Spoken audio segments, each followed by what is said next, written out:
আপনার সমস্যা স্বরচিত কবিতায় উত্তম কর্মকার। আপনি আমাকে যখন তখন যেখানে সেখানে অপমান করছেন। না, আপনি কিন্তু ঠিক নেই স্যার।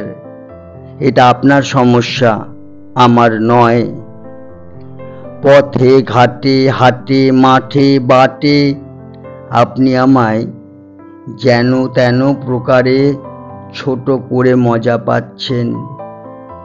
আপনি কিন্তু স্যার সঠিক নন। এটাও আপনার ঐকান্তিক নিজের সমস্যা। আপনার দরজার বাইরে আমাকে আরো 2 মিনিট বেশি দাঁড় করিয়ে রাখা যেতেই পারে। রাখা হলো।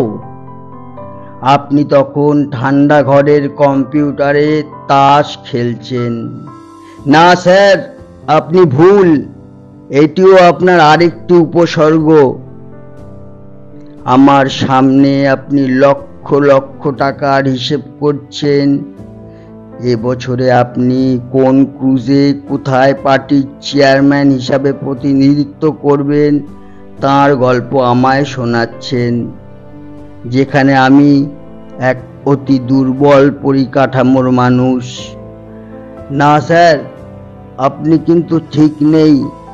আপনার মধ্যে শো করছে একটি বড় ধরনের অসুখ। মানছি আপনার হাত অনেক লম্বা। আপনি আপনার চেয়ারে বসে অনেক মানুষের উপকার করতে পারেন।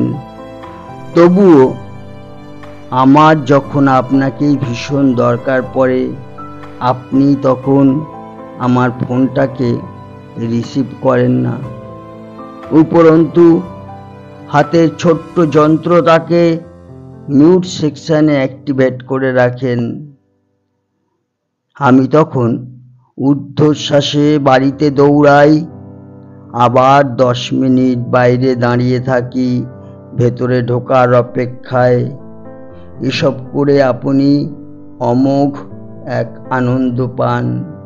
স্যার, ইউ আর রং। আমার মনে হয় আপনি কোনো এক অজানা আতঙ্কে প্রতিনিয়ত ভোগেন। যদি কেউ এসে আপনার পাওয়াটাই কেড়ে নিয়ে যায়, স্যার, এটা কিন্তু খুবই খারাপ লক্ষণ। অবিলম্বে বৈদ্য ডাকুন, ডাক্তার ডাকুন, খুলে বলুন একজন সাইকিয়াট্রিস্টকে।